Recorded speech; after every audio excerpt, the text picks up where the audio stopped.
আপনারা জানেন 28শে আগস্টের প্রস্তুতি আজকে এই রায়গঞ্জে হলো এবং এত ছাত্রছাত্রী এসেছিল, হল তো ভর্তি হয়ে গেছে, বাইরেও এত লোক। আজকে এই প্রস্তুতি শিবির দেখে তো আমার তো মনে হচ্ছে 10,000-এর ওপর লোক যাবে, কিন্তু আমি বলছি এত দরকার নেই। আমরা একটা 5-6 হাজারের ছাত্রছাত্রী নিশ্চিতভাবে উপস্থিতি সেদিনকে আমরা দেখবো কলকাতার বুকে। এবং ছাত্র যুবরা যেভাবে অ্যাক্টিভ এবং যেভাবে উদ্গ্রীব হয়ে আছে মমতা বন্দ্যোপাধ্যায়, অভিষেক বন্দ্যোপাধ্যায় বক্তব্য শোনার জন্য, আমি ফিল করতে পারছি এবারে 28 সর্বকালের সর্বশ্রেষ্ঠ 28 হবে, সর্বকালের সর্বশ্রেষ্ঠ ছাত্র জমায়েত। কি কি নিয়ম দিলেন, মানে বক্তব্যে আপনি বেশ কিছু নিয়ম জারি করলেন ছাত্রদের? নিয়ম নয়, আমরা আমার তো দলটা এখন ডিসিপ্লিন পার্টি, আমরা সেরকম বিভিন্ন কিছু সিস্টেম নিয়ে সিস্টেমেটিক ওয়েতে করছি। আমরা সেন্ট্রালাইজ ফ্লেক্সে আমরা সব জায়গায় করবো, তার বাইরে নিজেরা ফ্লেক্স ডিজাইন করবো না, আমরা দেওয়াল লিখন করবো, আমরা সোশ্যাল মিডিয়ায় আরও অ্যাক্টিভ হবো, ভালো ভালো পুরনো ছেলে মেয়েদের যে ছাত্রছাত্রী করতো তাদের বক্তব্য তুলে এনে ছাত্র জেনারেশনকে ইন্সপায়ার করার চেষ্টা করবো। এই সব বিষয় নিয়েই কথাবার্তা বললাম এবং কীভাবে কারা যাবে সেই বিষয়ে একটু আলোচনা হলো।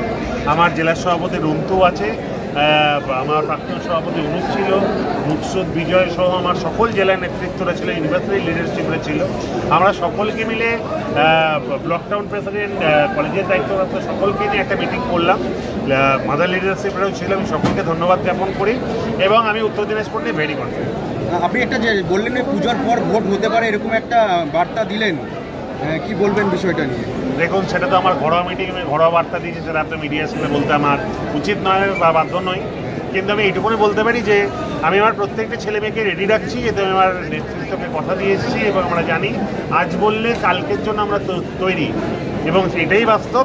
আমার ছাত্রছাত্রীদের সঙ্গে আমার সেই বিষয়ে কথাবার্তা হলো এবং উত্তর দিনাজপুর ক্লিন সুইপ, এখানে তো অপোজিশন বলে কিছু নেই, কিন্তু আমি চাইছি আমাদের প্রধান লক্ষ্য ভালো ছেলে মেয়েদেরকে রাজনীতিতে নিয়ে আসে এবং পলিটিক্যাল ছেলে মেয়েদেরকে সামনে তৈরি। আপনি বারবার একটা শিক্ষার পাঠ দিতে চাইলেন, মানে শিক্ষিত হওয়ার পাঠ, যারা কর্মীরা রয়েছেন তাদের পড়াশোনা করতে বললেন, এটা কেন? কোথাও গিয়ে কি মনে হচ্ছে যে কোথাও একটা শিক্ষার অভাব কোথাও রয়েছে তৃণমূল ছাত্র পরিষদের মধ্যে? দেখুন, এটা মানে একটা বোতলকে আপনি হাফ থাকে, আপনাকে বলতেই পারেন হাফ ভর্তি বা হাফ খালি, আপনি কীভাবে দেখবেন জানা নেই। আজকে যদি এটাই অন্য কোনো সংগঠন করতো, আপনার তখন মিডিয়া বলতেন যে তারা কত ভালো, আর আপনাকে সেম কাজ যদি তৃণমূল ছাত্র পরিষদ করে আপনার প্রশ্ন জাগবে তারা কি ভালো নয়। দেখুন, এটা ডিফারেন্ট থিং, কিন্তু আমার নেতা অভিষেক বন্দ্যোপাধ্যায়, আমার নেত্রী মমতা বন্দ্যোপাধ্যায় এই পাঠের কথাই আমাদেরকে বারংবার বিভিন্নভাবে শিখিয়েছেন এবং আমি খুব দায়িত্ব নিয়ে বলি যে আমি বা আমরা একটা শিক্ষিত জেনারেশনকে তুলে আনতে চাইছি। আমি স্মরণ করিয়ে দিই, তৃণমূল ছাত্র পরিষদে একমাত্র সংগঠন যেই কমিটির, রাজ্য কমিটির অধিকাংশ লিডারশিপ হয় মাস্টার ডিগ্রি, নয় তারা প্রেজেন্টলি পিএইচডি করছে। তাই আমাদের সমালোচনা করা হয়তো খুব সহজ, কিন্তু সমালোচনা করতে গেলে আগে তো কাছাকাছি আসতে হবে, তারপর তো সমালোচনা। আপনারা দেখছেন 24 ঘন্টা ইন্ডিয়া টিভি, সর্বদা সবার পাশে সবার মাঝে। আজ এ পর্যন্ত। সঙ্গে রাখুন 24 ঘন্টা ইন্ডিয়া টিভি, দেখতে থাকুন সব জেলার সব খবর সবার আগে 24 ঘন্টা ইন্ডিয়া টিভির পর্দায়। নমস্কার।